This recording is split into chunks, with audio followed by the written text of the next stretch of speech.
नमस्कार विद्यार्थी मित्रांनो, मी अनिल चंद्र सुर्वे पाटील स्वागत करतो तुमचं पुन्हा एकदा आपल्या युट्यूब चॅनलवर. विद्यार्थी मित्रांनो, आपल्या युट्यूब चॅनलवर आपण स्पर्धा परीक्षेशी संबंधित व्होकॅब्युलरीचे विविध सेशन्स आपण घेत आहोत.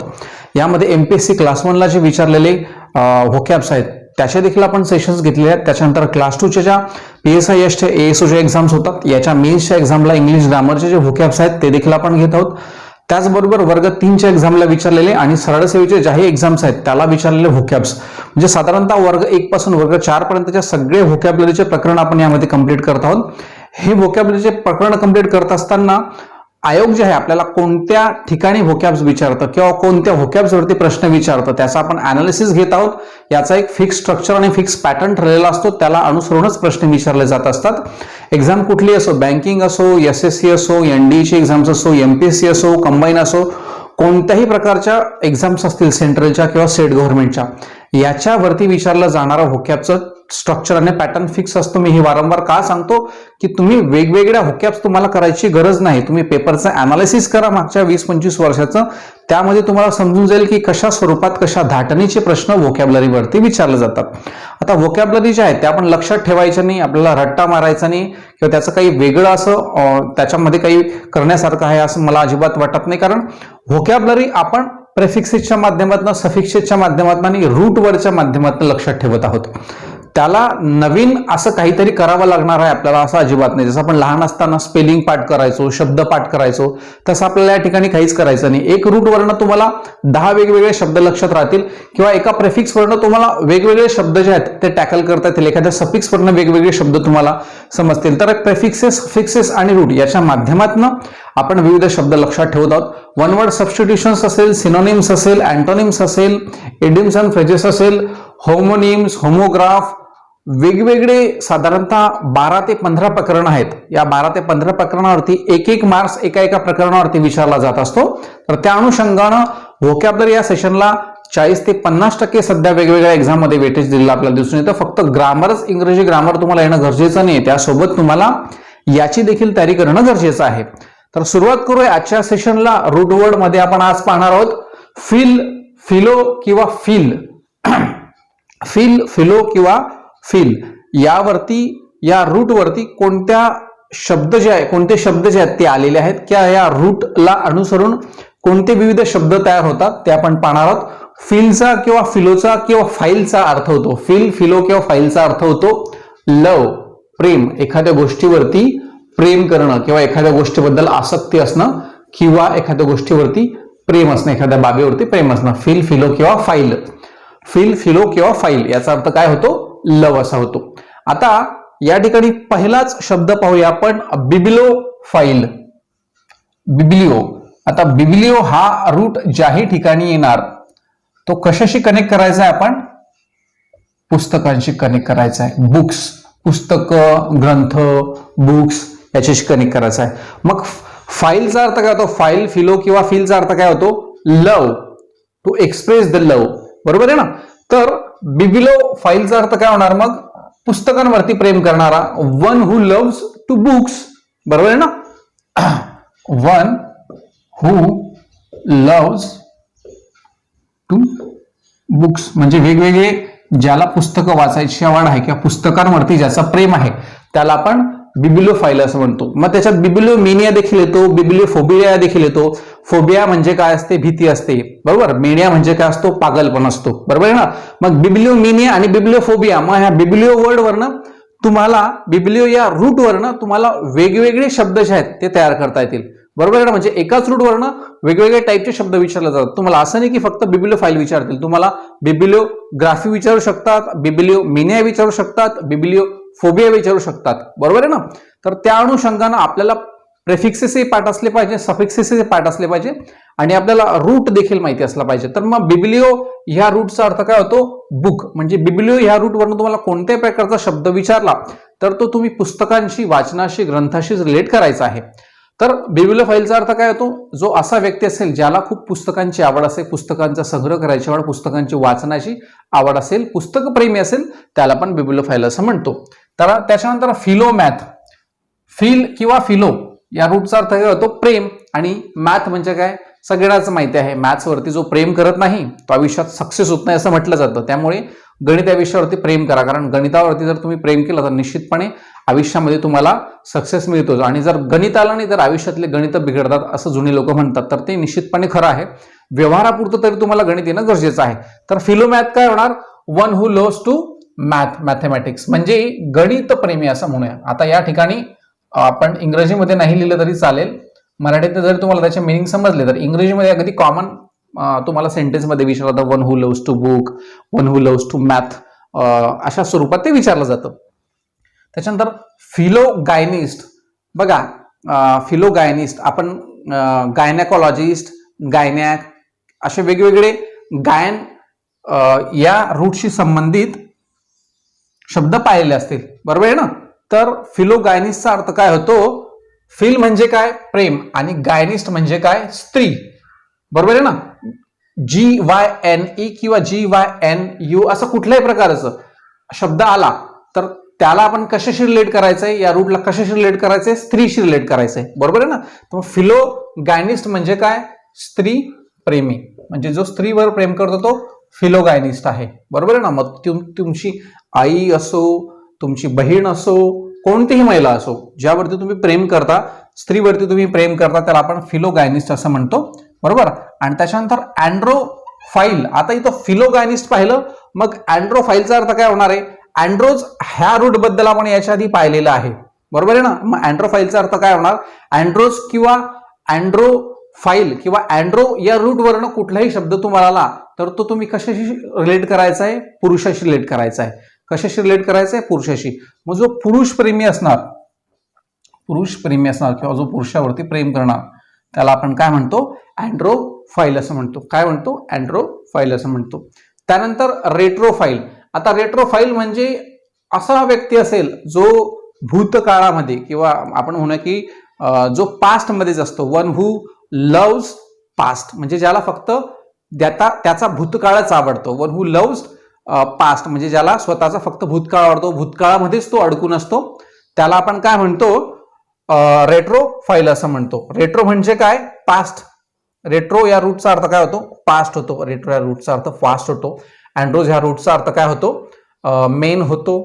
त्याच्यानंतर गायनेकॉलॉजिस्ट, गायनॅक हे तुम्हाला माहिती आहे, याचा अर्थ होतो वुमन, या रूटचा अर्थ होतो.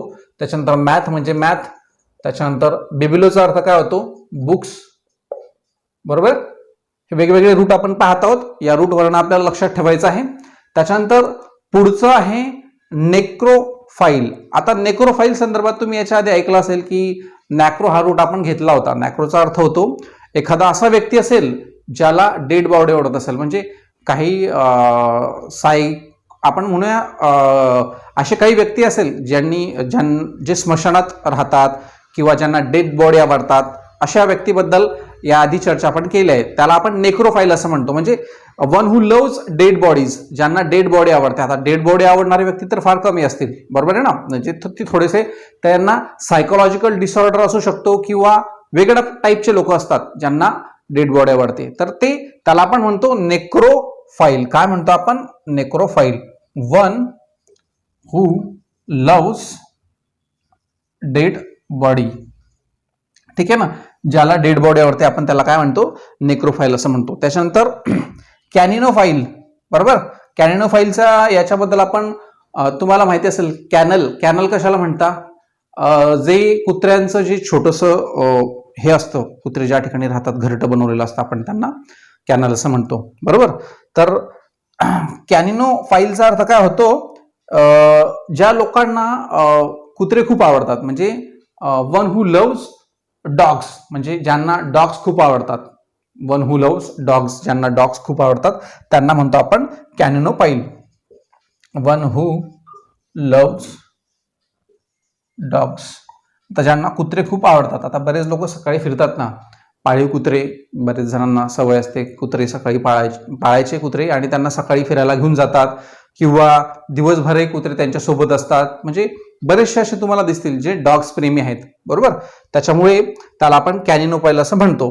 त्याच्यानंतर अँग्लोफाईल. अँग्लोचा अर्थ होतो इंग्लिश किंवा ब्रिटिश, म्हणजे ब्रिटिश किंवा इंग्लिश लँग्वेजवरती किंवा इंग्लिशवरती किंवा ब्रिटिश लोकांवरती किंवा इंग्लिश लँग्वेजवरती प्रेम करणार. अँग्लोचा अर्थ इंग्लिश किंवा ब्रिटिश असं होतो.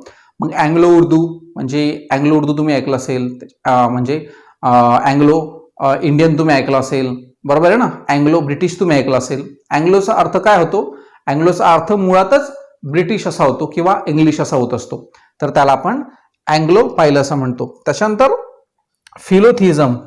फिलो म्हणजे प्रेम आणि थिझम म्हणजे काय? थिस्ट अथिस्ट आपण पाहिलेलं आहे. म्हणजे आस्तिक व्यक्तीला आपण काय म्हणतो? थिस्ट असं म्हणतो आणि नास्तिक व्यक्तीला अथिस्ट असं म्हणतो. मग फिलोथिझम म्हणजे काय? जो व्यक्ती आस्तिक असेल किंवा देवाच्या याच्यावरती ज्याला विश्वास आहे, देवत्वावरती, किंवा जो आपण म्हणूया की ज्याचं जो आस्तिक आहे, दुसरा शब्दच नाही त्याला, आपण सरळ म्हणूया की जो देवाच्या अस्तित्वाला किंवा जो आस्तिक आहे अशा व्यक्तीला आपण काय म्हणूया? फिलोथिझम म्हणूया. ठीक आहे. त्याच्यानंतर फिलाडेल्फी. फिलाडेल्फीचा अर्थ असा होतो one who loves to all man. One who loves to all man. आता फिलाडेल्फिया नावाचं शहर आहे किंवा आय थिंक कंट्री आहे, कंट्री किंवा शहर आहे मला निश्चित माहित नाही, पण फिलाडेल्फिया तुम्ही सर्च करून पहा. फिलाडेल्फिया आपण ऐकलेलं असेल. मग फिलाडेल्फियाचा नेमका अर्थ काय होत असेल? आता हा शब्द पाहिल्यावरती मला समजलं की फिलाडेल्फियाचा अर्थ one who loves to all men, म्हणून त्या वर्ण या शहराचं नाव किंवा कंट्रीचं नाव पडलं असेल. फिलाडेल्फिया आय थिंक कंट्रीच आहे, तुम्ही एक वेळ सर्च करून पहा. तर फिलाडेल्फियाचा अर्थ होतो one who loves all man. One who loves all man म्हणजे प्रत्येक माणसावरती किंवा सगळ्या माणसांवरती प्रेम करणाऱ्या शब्दाला आपण फिलाडेल्फिया असं म्हणत असतो. ठीक आहे ना. तर हे फिलो किंवा फाईल किंवा फिल या रूटशी रिलेटेड काही वर्ड आपण पाहिले, याच्या आधी देखील पाहिलेले आहे, पण बऱ्याच वेळेस तुम्हाला असं वाटेल की याचं रिपिटेशन होत आहे, पण रिपिटेशन झाल्याशिवाय तुमच्या शब्द लक्षात राहणार नाही. आणि त्याचबरोबर हे जे रूट आहे असेच रूट पुन्हा पुन्हा येतात, बरोबर आहे ना. असेच रूट पुन्हा पुन्हा येतात. आता बिब्लोफाईल आलं तर बिब्लोग्राफी पण येणार, बिब्लोमेनिया पण येणार, बिब्लोफोबिया पण येणार. मग तुम्ही म्हणणार सर हे तर रिपीट होतंय, पण कधी कधी रूट तोच असतो, प्रेफिक्स चेंज होणार, सफिक्स चेंज होणार, बरोबर आहे ना. तर अशा स्वरूपात आपल्याला ते विविध पद्धतीने लक्षात ठेवायचं आहे. बरेच वर्ड जे आहेत ते आपल्याला रिपीट होणार आहे. आता या ठिकाणी पुढचा वर्ड पाहूया आपण, बायोग्राफी. बायोग्राफी, ऑटोग्राफी हे तुम्ही ऐकलं असेल. आता बायोचा अर्थ होतो लाईफ. बायोचा अर्थ काय होतो? लाईफ. आपण म्हणूया की एक ऑटोबायोग्राफी असते आणि एक असते बायोग्राफी. आता बायोचा अर्थ लाईफ होतो, तर मग आपल्याला त्याचा अर्थ काय घेता येईल? A return account of a personal life. बायोचा अर्थ काय घेता येईल आपल्याला? A return account of personal life. म्हणजे पर्सनल लाईफ संदर्भात तुम्ही लिहितात ना, बरेच जण लिहित असतील, पण बायोग्राफी कोणाबद्दल तरी लिहिलेली असते, return account of personal life किंवा पर्सन लाईफ. पर्सनल लाईफ म्हणण्यापेक्षा पर्सन लाईफ म्हणूया, बरोबर. Return account of personal life. तर मग बायोग्राफी काय होणार? ऑटो म्हणजे काय? स्वतः, बरोबर. आणि बायो म्हणजे काय? बायो म्हणजे आपण पाहिलं की बायोचा अर्थ काय होतो? लाईफ होतो. बायोचा अर्थ काय होतो? लाईफ. मग स्वतःच्या लाईफ बद्दल जे लिहिलेलं असतं त्याला आपण म्हणू ऑटोबायोग्राफी. आणि बायोग्राफी काय असणार? ऑटोबायोग्राफी म्हणजे काय? ऑटोबायोग्राफी म्हणजे स्वतः लिहिलेलं, स्वतःच्या जीवनावरती लिहिलेलं जे असेल त्याला आपण ऑटोबायोग्राफी म्हणतो. आणि बायोग्राफी म्हणजे असं असेल की बायोग्राफी म्हणजे एखाद्या व्यक्ती संदर्भात लिहिलेली जी बुक असेल त्याला आपण बायोग्राफी असं म्हणतो. आत्मचरित्र वगैरे तुम्ही या संदर्भात वाचलं असेल, बरोबर आहे ना, आत्मचरित्र वगैरे. तर बायोग्राफी, ऑटोबायोग्राफी या दोघांमधला डिफरन्स आपल्याला त्यामधनं कळून जाईल. त्याच्यानंतर सिस्मोग्राफ. सिस्मोग्राफ हे भूकंप मापीचं एक यंत्र आहे, आपल्याला माहिती आहे. मग सिस्मोग्राफी म्हणजे काय? तर भूकंप मापी म्हणजे अर्थक्विक ज्या वेळेस येतं ते अर्थक्विक किती स्वरूपात होतं, किती रिक्टर स्केलमध्ये आपल्याला या ठिकाणी भूकंपाचा धक्का बसला आपल्या वेगवेगळ्या कंट्रीमध्ये किंवा वेगवेगळ्या स्टेटमध्ये, तर ते सिस्मोग्राफी किंवा सिस्मोग्राफ नावाचं जे एक यंत्र असतं त्या माध्यमातून ते कळतं आपल्याला की भूकंपाचा धक्का किती तीव्र होता, त्याला आपण सिस्मोग्राफ म्हणतो. मग भूकंप मापी म्हणूया आपण, याला काय म्हणूया? भूकंप मापी.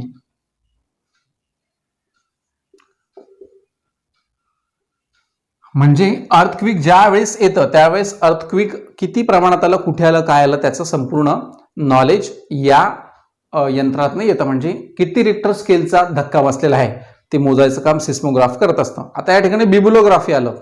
पुन्हा एकदा बिब्लिओग्राफी. बिब्लिओ म्हणजे काय? बुक, बरोबर आहे ना. बिब्लिओ म्हणजे बुक आणि ग्राफी म्हणजे काय? राईट अकाउंट किंवा रेकॉर्ड, बरोबर आहे ना. मग बिब्लिओग्राफीचा अर्थ काय घ्यायचा आपल्याला या ठिकाणी, पुस्तकाशीच कनेक्ट करायचं आहे, बरोबर आहे ना. आणि ग्राफीचा अर्थ काय होतो, राईट, रेकॉर्ड किंवा अकाउंट. आपण दोन रूट पाहतोय, फिलो फाईल पाहिलं आणि ग्राफ पाहतोय. आता हे सगळे ग्राफ या रूटशी रिलेटेड आपण शब्द पाहत आहोत. मग बिब्लिओग्राफी म्हणून आपल्याला इकडे बिबिलो पाहिलं आणि इकडे आपण बिब्लिओग्राफी पाहिलं, यावरून आपल्याला लगेच कनेक्ट होऊन जातं की या शब्दाचा अर्थ काय असणार. त्याच्यात विशेष असं सांगण्यासारखं काही नाही. त्याच्यानंतर होमोग्राफ आणि दुसरा आहे फोनोग्राफ, होमोग्राफ किंवा फोनोग्राफ. आता होमोग्राफचा अर्थ जो होतो, होमोग्राफचा अर्थ असा होतो की असा शब्द असेल म्हणजे वर्ड विथ सेम स्पेलिंग, म्हणजे सारखं स्पेलिंग बट डिफरंट मिनिंग. म्हणजे स्पेलिंग सारखं असेल पण मिनिंग मात्र त्याचा काय असेल, डिफरंट असेल. स्पेलिंग सारखं असेल पण मिनिंग मात्र त्याचा काय असेल, डिफरंट असेल. अशा स्वरूपात त्याला आपण होमोग्राफ असं म्हणत असतो. आणि फोनोग्राफ बद्दल विशेष काही तुम्हाला माहिती सांगायची गरज नाही. फोनोग्राफ म्हणजे साऊंड रेकॉर्ड इन्स्ट्रुमेंट असतं. काय असतं, साऊंड रेकॉर्ड इन्स्ट्रुमेंट. फोनोग्राफ बद्दल आपल्याला माहितीच असेल, ठीक आहे ना. फोनोग्राफ जुन्या काळापासून तुम्हाला माहिती असेल की फोनोग्राफ म्हणजे काय, एक इन्स्ट्रुमेंट असतं त्याच्यामध्ये साऊंड रेकॉर्ड होतो, ठीक आहे ना. तर होमोफोन्स नावाचा एक टॉपिकच आपल्याला आहे, ठीक आहे ना. होमोफोन नावाचा एक टॉपिकच आपल्याला आहे ज्याच्यावरती वेगवेगळे स्पेलिंग, वेगवेगळे शब्द आपल्याला विचारले जात असतात आणि त्याच्यात कन्फ्युजन निर्माण होण्याची शक्यता असते. त्याच्यामुळे हा टॉपिक देखील आपण घेणार आहोत. आपल्या 14 ते 15 प्रकरणामध्ये व्होकॅब्युलरीच्या होमोफोन नावाचा देखील एक टॉपिक आहेच. आणि शेवटचा आहे कार्टोग्राफी. आता कार्टोग्राफी बद्दल तुम्ही ऐकलं असेल. कार्टोग्राफी म्हणजे असं एक आर्ट असतं जे मॅप मेकिंगचं आर्ट असतं, म्हणजे मॅप बनवायचं जे आर्ट असतं त्याला आपण काय म्हणतो, कार्टोग्राफी असं म्हणत असतो. Map making art, map making art ज्याला आपण कार्टोग्राफी असं म्हणतो. म्हणजे तुम्हाला भूगोलाचं मॅप बनवायचं असेल, कुठल्याही प्रकारचं मॅप बनवायचं असेल, मॅप मेकिंग आर्टला आपण कार्टोग्राफी असं म्हणत असतो. तर अशा स्वरूपात ग्राफशी संबंधित शब्द आपण पाहिले. ग्राफ म्हणजे राईट किंवा रेकॉर्ड किंवा अकाउंट असा होतो आणि फिलो किंवा फाईलचा अर्थ लव असा होत असतो. तर अशा स्वरूपात आजच्या या वन वर्ड सबस्टिट्यूशनच्या टॉपिकमध्ये आपण साधारणतः 16-17 शब्द पाहिलेत. या 16-17 शब्दांमधनं अशी कुठलीच एक्झाम नसेल तुमची येणारी की त्याच्यामध्ये तुम्हाला प्रश्न विचारला जाणार नाही. आपण जे शब्द घेत आहोत, आपण जे व्होकॅब घेत आहोत ते हमखास विचारले जाणारे शब्द आहेत. येणारी वर्ग 1ची एक्झाम असो, वर्ग 2ची असो, वर्ग 3ची असो किंवा सरळ सेवेची एक्झाम असो, अशा प्रत्येक एक्झाममध्ये हमखास विचारले जाणारे शब्दधन आपण घेत आहोत. काहीही भारूड गर्दी या ठिकाणी आपण अजिबात घेत नाही आहे. कदाचित हे लोकांनी शिकवावं आणि ह्या बाबींची कॉपी करावी आणि विद्यार्थ्यांपर्यंत हे नॉलेज पोचावं असं मी स्वतः व्यक्तिशः सांगतो आहे. कारण नॉलेज बांटने से बढ़ता है असं म्हटलं जातं, बरोबर आहे ना. आणि योग्य नॉलेज जर लोकांपर्यंत पोहोचेल, योग्य नॉलेज जर विद्यार्थ्यांपर्यंत पोहोचेल तर निश्चितपणे त्यांचं करिअर होण्यामध्ये फार मोठा आपला हात असेल किंवा त्यांना करिअर होण्यामध्ये, त्यांना सक्सेस होण्यामध्ये आपला हातभार लागू शकेल. त्यामुळे महाराष्ट्रातील कॉम्पिटिटिव्ह एक्झाम करणाऱ्या विद्यार्थ्यांना, कॉम्पिटिटिव्ह एक्झामला टीचिंग करणाऱ्या टीचर्सने चांगल्या प्रकारचं कंटेंट प्रोव्हाइड करावं असं मला वाटतं. कारण आपण फक्त इंग्रजी ग्रामरच आतापर्यंत घेतो. बऱ्याचशा क्लासेसमध्ये व्होकॅब्युलरी सेशन्सकडे लक्ष दिलं जात नाही. दुर्लक्षित असा टॉपिक आहे. पण येणाऱ्या ज्या एक्झाम्स आहेत आणि याच्या आधीच्या ज्या एक्झाम झाल्यात याचा पॅटर्न जर आपण पाहिला तर 60-40, 70-30 असा रेशो होतो. म्हणजे साधारणतः बरेच व्होकॅब्युलरीचे जे प्रकरण आहेत त्या व्होकॅब्युलरीच्या प्रत्येक प्रकरणावरती एक प्रश्न आपल्याला विचारलेला दिसून येतात. त्यामुळे या टॉपिककडे गांभीर्यानं पाहणं गरजेचं आहे. त्यामुळे टीचर्स लोकांनी देखील अशा स्वरूपात थोडंसं अनालिसिस करून वेगवेगळे शब्द जे आहेत ते एकत्र करून विद्यार्थ्यांना शिकवावे. वेगवेगळ्या प्लॅटफॉर्मवर असतील टीचर्स किंवा ऑफलाईन बॅचेसला शिकवत असतील.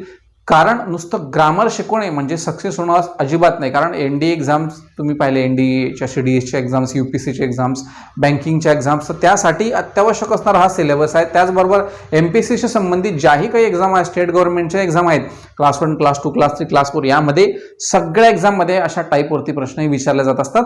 पण नेमकं विद्यार्थ्यांना माहितीच नसतं की नेमकं यामध्ये करायचं काय. तर विद्यार्थी मित्रांनो, पुन्हा एकदा अशाच एका सुंदर लेक्चरमध्ये भेटूया. तोपर्यंत नमस्कार.